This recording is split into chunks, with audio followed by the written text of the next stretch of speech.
नमस्कार।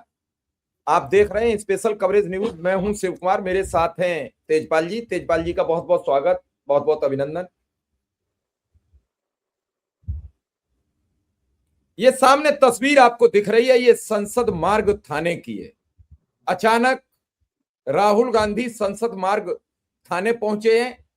उनके साथ वो छात्र है जो पैलेट गन से घायल हुआ है, यानी छात्र संजीव लोचब को वो साथ लेकर जो जंतर मंतर पर घायल हुए थे, संसद मार्ग थाने पहुंच गए।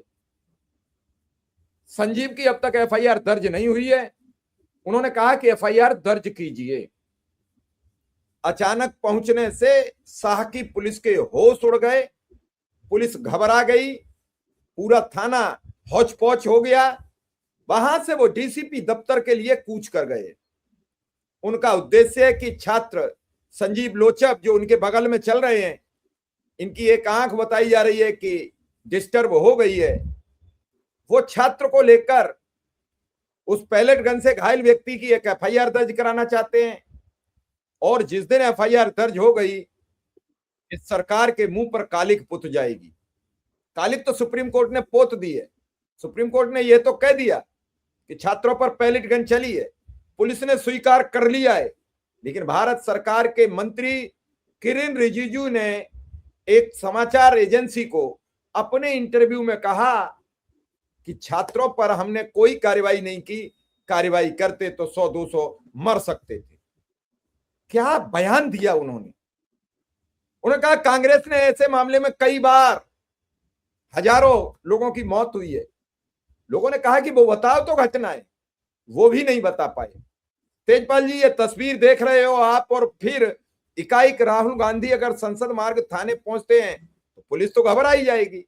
घबरा तो सरकार भी रही है कि राहुल गांधी अब पूरी तरीके से सड़क पर उतर चुके हैं। उधर वो कह रहे हैं कि 800 जगह हम छात्रों की गूंज प्रोग्राम करेंगे। 3 प्रोग्राम हुए हैं, उनने पूरे देश में उठा पटक मचा दी है। क्या जानकारी है ताजा आपको इस पर? मिश्रा जी, पहले आपको और आपके दर्शकों सभी को नमस्कार। और बात यह है कि ये सरकार आई थी साहब, हर हर मोदी घर घर मोदी। अब बात यह है कि थर थर मोदी, थर थर सरकार, थर थर अमित शाह, और माफी के साथ चाहूंगा थर थर सुप्रीम कोर्ट। क्योंकि लोगों का विश्वास तो चला गया है। हम नहीं कह रहे सुप्रीम कोर्ट गलत है या सही है, हम तो मान रहे हैं सारी चीज सही है, लेकिन जब लोगों का विश्वास हटा है तो दिक्कत तो आती है। और जब विश्वास हटता है तो सब किसी व्यक्ति से विश्वास नहीं हटता, वो संस्थाओं से विश्वास हटता है।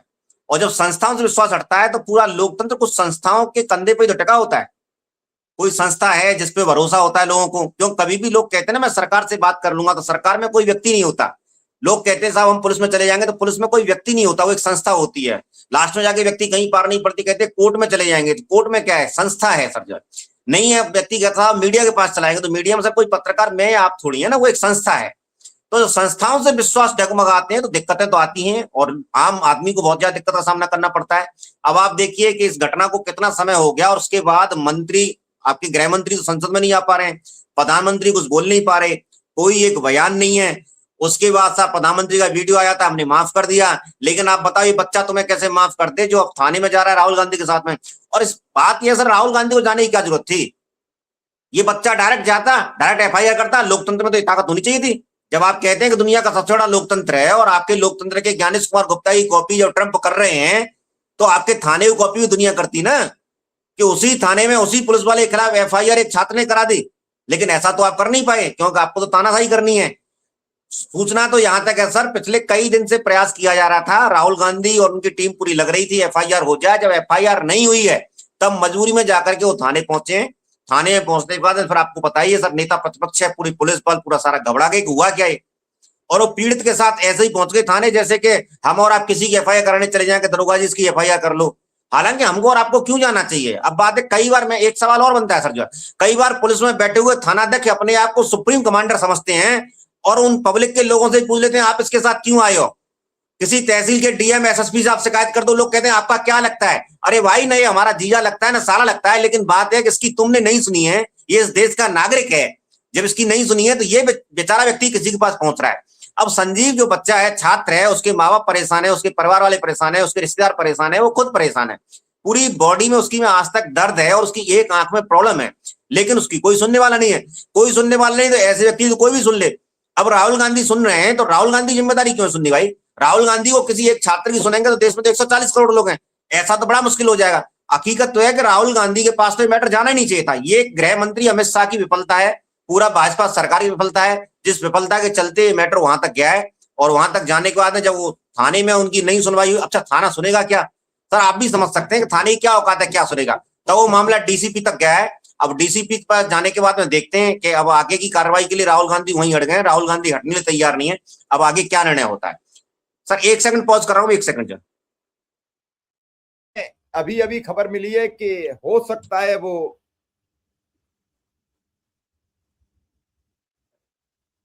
वहीं धरने पर बैठ गए हैं। सुनने में तो यही आ रहा है। अगर धरने पर बैठ गए और धरने पर वहां और भीड़ आ गई, धरने पर लोगों की संख्या बढ़ गई, तो सरकार के हाथ पांव फूल जाएंगे। घायल को लेकर वो संसद पहुंचे हैं, संसद मार्ग थाने पहुंचे हैं। घायल की आंख। बिल्कुल सर आप सही कह रहे हैं। सुनने में जो आ रहा है वह करने बैठ गए, वहां से तब तक दबाव बनाते रहेंगे जब तक कि एफआईआर न हो जाए। और सर ये सरकार के लिए शर्मनाक बात है कि नेता प्रतिपक्ष को पुलिस की द्वारा लगी हुई गोली की, पैलेट गन से हुए घायल व्यक्ति की एफआईआर नहीं हो रही है। ये तानाशाही की पराकाष्ठा है कि एक तरफ चोरी, दूसरी तरफ सीना चोरी।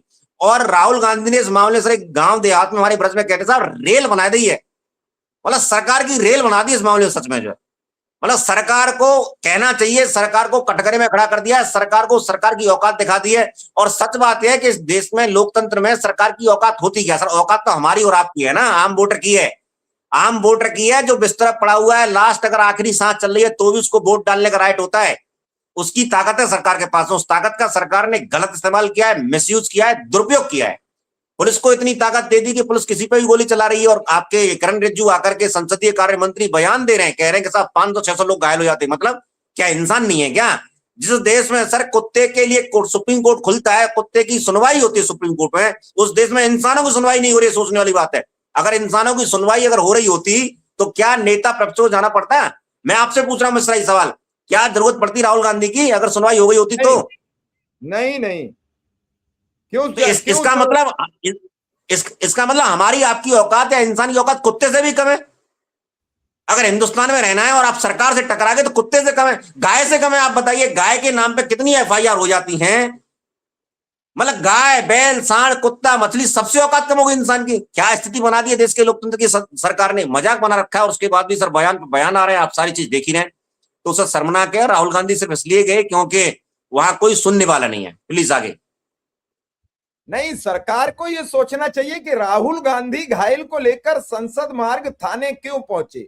राहुल को ऐसी क्या दिक्कत थी? अगर सरकार उस घायल की एफआईआर लिख लेती, उसकी रिपोर्ट लिख लेती, उसकी एफआईआर दर्ज कर लेती, तो वो क्यों जाते? अब वो बताए जा रहे हैं कि संसद मार्ग थाने के बाहर धरने पर बैठ रहे हैं। वो धरने पर बैठ गए, बवाल होगा, भीड़ बढ़ गई, सरकार के हाथ पांव फूल जाएंगे। मामला दिल्ली का है। सरकार नहीं सर मामला इसमें ये मैं सर आपको बताऊं एफआईआर करने में दिक्कत क्या आ रही है कि सरकार तो निकम्मी है, स्वीकार करने को तैयार नहीं है। पुलिस लगातार मना करी, जब पुलिस की केस डायरी बोल रही है, अखबारों रिपोर्ट्स आ गई है, मीडिया रिपोर्ट्स में आ गई, बाहर आ गई कि साहब गोली चली है, पैलेट गन से घायल हुए हैं छात्र, हमला हुआ, उसके बाद भी ये स्वीकार करने को तैयार नहीं है। सर पहली बात तो इन्हें स्वीकार करना पड़ेगा ना कि हमने गोली चलाई है, और इस स्वीकार करने को तैयार नहीं हमने गोली चलाई है।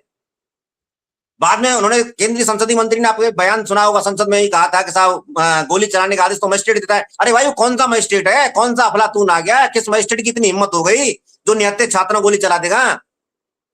ऐसा कौन सा मजिस्ट्रेट है? उस मजिस्ट्रेट को लेके आओ ना। ऐसी मजिस्ट्रेट को कौन सी पावर दे दी है? क्या मजिस्ट्रेट को चांद से आया है?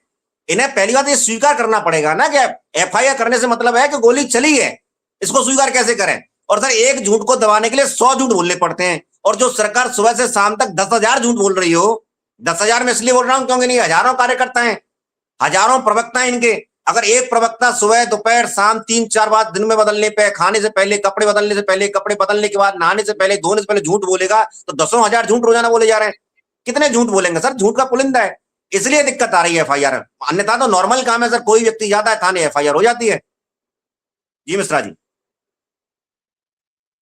अब देखना तो यह पड़ेगा कि आखिर सरकार इस मामले को इतना सब कुछ होने के बाद इतना हल्के में क्यों ले रही है। छात्र घायल हुआ है, छात्र को तुम्हें न्याय देना है, छात्र को तुम्हें सोचना है, समझना है, तो छात्रों को ही क्यों आप प्रताड़ित कर रहे हो? अभी अभी थोड़ी देर पहले एक खबर और आ रही है, आशुतोष राका जो राजस्थान के रहने वाले हैं, वो जयपुर में एक स्कूल देखने जा रहे थे, भीड़ ने उन्हें खदेड़ लिया है, कहा जा रहा है वो भारतीय जनता पार्टी के कार्यकर्ता थे। इसका मतलब आप इतना गलत कर रहे हो। यूपी में यूट्यूबर की एंट्री बैन कर दी, राजस्थान में आपने यूट्यूबर्स की एंट्री बैन कर दी, मीडिया आपकी सड़क पर जा नहीं सकते क्योंकि आपके लिए इतना वो फील्डिंग कर चुके हैं। तो आप ये चाहते हो कि जो सड़क पे परेशानियां हैं, आम जनमानस की समस्याएं, वो सामने ना आए। चीनी 70 रुपया हो गई, भीड़ चिल्ला रही है, कितने टीवी के लोग जा रहे हैं बाजार में पता करने लोगों से कि 70 रुपया चीनी हो गई तो तुम्हें क्या दिक्कत है। सुबह को जब हम उठते हैं तो चाय की पहली चुस्की लेते हैं, यानी शुरुआत चीनी से करते हैं। ऐसे में जनता दल यूनाइटेड के एक बड़े नेता हैं श्रवण सिंह, वो कह रहे हैं कि चीनी की कीमत इसलिए बढ़ाई जा रही है कि लोगों को शुगर ज्यादा हो गया है, तो शुगर रोकने के लिए चीनी की कीमत बढ़ाई जा रही है ताकि शुगर न बढ़े। क्या बेहुदा बयान है? क्या आप कहना चाहते हो? क्या आप सबको मूर्ख समझते हो? मूर्खों के इस दौर में आप क्या बना रखा है? सरकार जिम्मेदार होती है, महंगाई की सरकार जिम्मेदार होती है सिस्टम की, ना आपका सिस्टम बचाए ना कुछ बचाए। तेजपाल जी, बड़ी स्थितियां विकराल होती चली जा रही हैं। राहुल गांधी वहां धरने पर बैठेंगे, धीरे धीरे कार्यकर्ताओं की भीड़ बढ़ेगी, सरकार के हाथ पांव फूलना शुरू हो जाएंगे। तेजपाल जी। सर वो तो राहुल गांधी ने पहले ही कहा था कि इस देश की जनता इनको पागल कर देगी। इसमें एक और बताऊं सर, राहुल गांधी ने सिर्फ इतना कहा है, उस मामले को ही समझ लें कि लीड करेंगे वो जो है, बाकी देश की जनता के हाथ में ताकत सौंपी उन्होंने जो है। और कमाल की बात है सर, इन्होंने मतलब क्या बोलूं मैं सर, बाकी सर इनको क्या सपना आता है या क्या आता है, समझ से परे है। इतना बहुत ज्यादा समय हमें नहीं हुआ, लेकिन फिर भी 10-15 साल हो गए पत्रकारिता करते हुए, आपको भी सर 25-30 साल हो गए पत्रकारिता करते हुए। कहाँ इंटेलिजेंस कहाँ चली गई जो नहीं बता पाई कि राहुल गांधी थाने की तरफ कूच कर रहे हैं? कहाँ इंटेलिजेंस? सर इनकी कोई इंटेलिजेंस नहीं है सर। इनकी इंटेलिजेंस आज तक ये नहीं पता लगा पाई कि दिल्ली में जो बम विस्फोट हुआ था कहां से हुआ था। इनकी इंटेलिजेंस आज तक नहीं लगा पाई पुलवामा में कैसे अटैक हुआ। इनकी इंटेलिजेंस आज तक पता नहीं लगा पाई पहलगाम में कैसा हुआ। इनकी इंटेलिजेंस पता लगा पाती है सिर्फ मजदूरों का जो है। यहाँ मजदूरों ने नोएडा में आंदोलन किया तो उनको पाकिस्तानी बता दिया। अभी कोई कोरियर बॉय पकड़ा जाए उसको मारपीट कर देंगे सर, वो सैलरी की बात करें उसको पाकिस्तानी एजेंट बता देंगे आप जो है। मतलब हम और आप जो आम लोग हैं वो चाइनीज एजेंट है, पाकिस्तानी एजेंट है। दूसरा आपने सवाल उठाया कि आशुतोष राका के साथ सीजेपी के साथ जो वहां किया है, उस लड़के के साथ जो मारपीट हुई है, सर आप बताइए उसमें पढ़ने कौन जाता है? मेरे और आप जैसे लोग तो आराम से फ्लैट में बैठे हैं सर, एसी चला करके, उनके बच्चे भी एसी स्कूल में जाते हैं। किसके बच्चे पढ़ने जाते हैं सर? सब्जी बेचने वाले के, रिक्शा चलाने वाले के, दिहाड़ी मजदूर के, कोरियर का काम करने वाले के, डिलीवरी बॉय वाले के, स्विगी जोमेटो वाले के बच्चे। सर इनकी पूरी मंशा यह है कि इनके बच्चे नहीं पढ़ पाए। मतलब बुरी बात है लेकिन कहना सच है कि ये हमारी नौकरी कर रहे थे, इनके बच्चे हमारे बच्चों की नौकरी करें। ऐसी गंदी मानसिकता है इनकी सर। उन गरीब लोगों के बच्चे पढ़ने जाते हैं, आप क्यों नहीं सामने आने दो उन वीडियोस के स्कूलों के? भाई आप सामने आने दो, देश की क्या स्थिति है। आपने 60-70% जनता का बुरी तरह से आप शोषण कर रहे हैं। 12 साल से आप इस बात के जिम्मेदार हैं। आप उन लोगों से पूछिए शहर में जाकर डिलीवरी बॉय काम कर रहे हैं, सब्जी बेच रहे हैं, कोई ठेल लगा रहा है, उनके बच्चे अगर पढ़ जाए वो आपको पसंद नहीं आ रहा है। आपके पास इस सॉरी टू से बड़ा गुस्सा आती है सर। आप बताओ 8,452 करोड़ रुपए जिस प्रधानमंत्री का पीएम केयर का फंड पड़ा हुआ है, इस फंड से ईमानदारी से अगर कुछ स्कूलों की मदद की जाती तो सर आज पूरे देश में 100-200 स्कूल तो कम से कम होते, जिन्हें आप दिखा देते कि भाई हम देश की स्थिति को ठीक करने का प्रयास कर रहे हैं। लेकिन नहीं, आपका तो एक ही मानसिकता है कि आप हमारी नौकरी करो, आपके बच्चे हमारी नौकरी, नौकरी नहीं गुलामी। और मैं कह रहा हूं शुक्रगुजार होना चाहिए। तेजपाल जी, ये दूसरी तस्वीर आ गई जो संसद मार्ग थाने पर राहुल गांधी बैठे हैं और वो कह रहे हैं कि जब तक एफआईआर दर्ज नहीं करोगे हम यहां से हिलेंगे नहीं। ये बैठे हैं गेट पर। बताइए क्या मांगे? मतलब गोली चली है, पैलेटगंज गोली चली है, एफआईआर कर दो, उसमें क्या देर लग रही है बताओ? डीसीपी के ऑफिस के बाहर बैठ गए, थाने पर भी नहीं बैठे, डीसीपी के ऑफिस के बाहर बैठ गए। डीसीपी ऑफिस के बाहर है, थाने पर नहीं, डीसीपी ऑफिस पर है। बताइए अब क्या होगा? नहीं अच्छा, अब यहां से उठ करके अगर वो प्रधानमंत्री आवास के बाहर चले आए तो फिर लोगों को मिर्च लग जाती है। अरे भैया प्रधानमंत्री घर भी हमने दिया है। प्रधानमंत्री घर उसको घर गुजरात से नहीं लेके आए, वो प्रधानमंत्री घर मेरे और आपके वोट की वजह से है।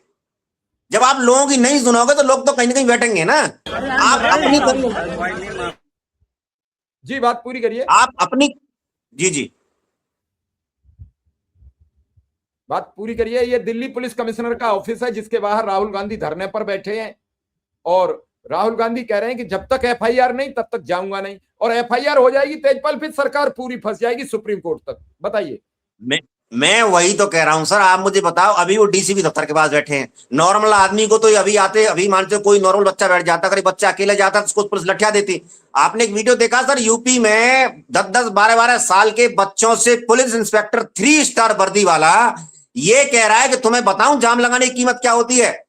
मतलब कमाल की बात है, जिन बच्चों को प्यार करना चाहिए था, दुलार करना चाहिए था, टॉफी चॉकलेट से बच्चे मनाने चाहिए थे, अगर सच में कोई इंस्पेक्टर होता जो भारत माँ का अगर सच्चा सपूत होता तो अपने थानेदार को, होमगार्ड को, सिपाही को, सबको बोलता कि भैया इन बच्चों को जो मनपसंद चॉकलेट हो वो चॉकलेट लेके आ, चाहे भले ही मेरी एक दिन की सैलरी क्यों नहीं चली जाए। छोटे छोटे बच्चे हैं सर, हम भी कहीं मिलते हैं बच्चों को चॉकलेट देखिए ना, लेकिन आप उन बच्चों के सामने पुलिस की दादागिरी कर रहे हो, जिन बच्चों को आपको प्यार करना चाहिए, दुलार करना चाहिए था। अगर ये बच्चा अकेला जाता सर बिना राहुल गांधी के तो इसका क्या हाल होता आप समझ सकते हैं। बिना कैमरे के जाता इसका क्या हाल होता है, इसके माँ बाप क्या हाल होता है। अब यही राहुल गांधी मान के चलो सर, अगर ये धरना दे दे पीएम आवास के सामने दिक्कत हो जाएगी। मैं तो कह रहा हूं देश के युवाओं को सुप्रीम कोर्ट के आगे ही धरना देने की पूछना पता करना चाहिए सुप्रीम कोर्ट से कि हम आपके सामने धरना दे सकते नहीं दे सकते, क्योंकि सुप्रीम कोर्ट को पता तो लगे देश में कितनी प्रॉब्लम है, और सुप्रीम कोर्ट बता दे धरना दे सकते नहीं दे सकते। दे सकते तो किस मामले दे सकते हैं, किस में नहीं दे सकते। जो कानून होगा उसका कानून का पालन सब लोग करेंगे, ना तो सुप्रीम कोर्ट के जज कानून से ऊपर है, ना मैं और आप ऊपर है, ना प्रधानमंत्री ऊपर है, ना राष्ट्रपति ऊपर है। देखो सबके लिए कानून तो है सर। लाओ से कहता था ना हम फ्रीडम है, लेकिन फ्रीडम का मतलब हमारी नाक से सीधे तक, इसका मतलब ये नहीं कि दूसरे को चोट पहुंचाते हम फ्रीडम है। तो भाई जो कानून संगत होगा वो कानून संगत है, तो लोग जाएंगे धरना देंगे, पसंद करेंगे। लेकिन हो किस बात के लिए, दुख इस बात का है एफआईआर कराने के लिए हो रहा है, और कौन कर रहा है, नेता प्रतिपक्ष जो शैडो प्राइम मिनिस्टर है, जो प्रधानमंत्री के बाद में दूसरा पद माना जाता है अगर एक तरह से देखा जाए तो, और वो व्यक्ति धरने बैठा क्या बात के लिए, एफआईआर करने के लिए। क्यों? क्योंकि साहब पुलिस ने गोली चलाई। अब कमाल है, अब यहां बता देना कि पाकिस्तान आगे गोली चला गया, ये तो कुछ भी बोल सकते हैं, बोल देना चाहिए, क्या दिक्कत है कि पाकिस्तान आया था, पाकिस्तान कुछ एजेंट आया था, गोली चला के चले, उसकी जांच हो जाएगी।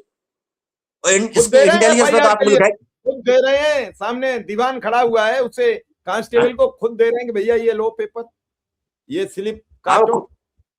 वो खुद ही मैं बताता हूँ रेल बना दिया सरकार को। इस देश को ऐसे ही नेता की जरूरत है तेजपाल जी। मैं 100%। इस देश को ऐसे नेता की जरूरत नहीं है जो किसी से मिलना नहीं चाहता हो, मीडिया के सामने नहीं आता हो, अपना एक कॉकस बना लिया हो, उसी के भीतर जैसे मगरमच्छ पानी में रहता है और वो बाहर नहीं निकलता है, उसी कॉकस के भीतर रह के अपना एक ओहरा बना लिया था। ओहरा तोड़ दिया गया, एक दम्भ था अहंकार का, वो टूट गया, सब चकनाचूर हो गया है। फिर भी अभी एक लिबास बचा है, वो क्या बचा है, झूठ का। उस झूठ के लिबास के पीछे अभी भी टिके हुए हो। अरे बात तो तुम्हें क्या लग रहा है कि तुम्हारे लोग जा पाएंगे यूनिवर्सिटी में? तुम मंत्रियों को टास्क दे रहे हो कि जाओ यूनिवर्सिटी में बातचीत करो, और तुम बच्चों की एफआईआर दर्ज नहीं करोगे, किस मुंह से जाएंगे वो बच्चे? उन्हें सुनेंगे? मैं मानता हूं कि हर यूनिवर्सिटी में 100-200 तुम्हारी मानसिकता के बच्चे होंगे, और जहां 10,000 बच्चे होंगे वहां 200 तुम्हारी बात सुन भी लें तो क्या असर पड़ने वाला? सर भारत की आत्मा गांव में बसती है, और मैं आपसे कह रहा हूं स्कूल वाले मुद्दे पे एक भी स्कूल में बाहर गांव के स्कूलों में नहीं जा सकते। इनका मुख्यमंत्री मंत्री छोड़िए, मैं कह रहा हूं सीधे नरेंद्र मोदी अमित शाह नहीं जा सकते। और उन बच्चों के माता पिता की भी भावना बदल चुकी है। जब बच्चों को पिटते हुए देखा है ना सर, देखो एक कहीं ना कहीं तो आत्मा जागती है, और आम आदमी के अंदर आत्मा होती है। जब बच्चों के पिटते हुए लाठी खाते हुए वीडियोज माँ बाप ने देखे हैं, माँ बाप मीन्स में उन माँ बाप जिन्होंने पैदा किया वही माँ बाप नहीं है। बहुत से बच्चे अब सर 10-10 12-12 साल के बच्चे हैं सर, मेरी बेटी 12 साल की है, तो मैं भी तो किसी बच्चे का पिता दाखिल ही हो गया ना, उस लिहाज से देखा जाए तो सारे बच्चे मेरी बेटी के लिए तो आप पिता दाखिल ही हो गए ना सर, उम्र के हिसाब से ताऊ के दाखिल हो गए ना आप, तो आप मेरी बेटी को बच्चा क्यों नहीं मान सकते? तो सर उन सारे के सारे माँ बाप जो घरों में बैठे हैं, जो भाजपा सपोर्टर हैं, जिन्होंने वोट दिया इनको, पूरी ताकत लगाई इनको जिताने के लिए। बच्चा आपके सामने तस्वीर सामने है, राहुल गांधी के बगल में बैठा है, माँ उसकी हाँ बैठा है, उसकी निहार रही है, क्योंकि उसकी एक आंख खराब हो चुकी है। क्या बीत रही होगी? क्या कीमत नहीं पता लग जाएगा ना, इनमें से कोई एक मंत्री अपने बेटे की आंख दान कर देना। और क्या अपडेट कुछ आ रही है? वैसे अभी और ताजा अपडेट तो कुछ नहीं है, मैं लगातार अपडेट देख रहा हूं। क्या सरकार को करनी पड़ेगी अब एफआईआर? 100% करनी पड़ेगी सर, एफआईआर तो करनी पड़ेगी। एफआईआर क्यों नहीं? क्राइम किया है तो क्राइम की धारा सबके लिए बराबर है ना सर। लोकतंत्र में, संविधान में क्या पुलिस वाला ऊपर है क्या? जब प्रधानमंत्री ऊपर नहीं है तो पुलिस वाला ऊपर कैसे हो गया? सरकार ऊपर नहीं तो पुलिस वाला ऊपर कैसे हो? जनता सरोपरि सर। चलिए अब इस अगर खबर को यहीं FIR नहीं, देंगे ताकि ठीक है। दर्शकों तक पहुंचे, दर्शक समझे। आपने समय दिया इसके लिए आपका बहुत बहुत आभार।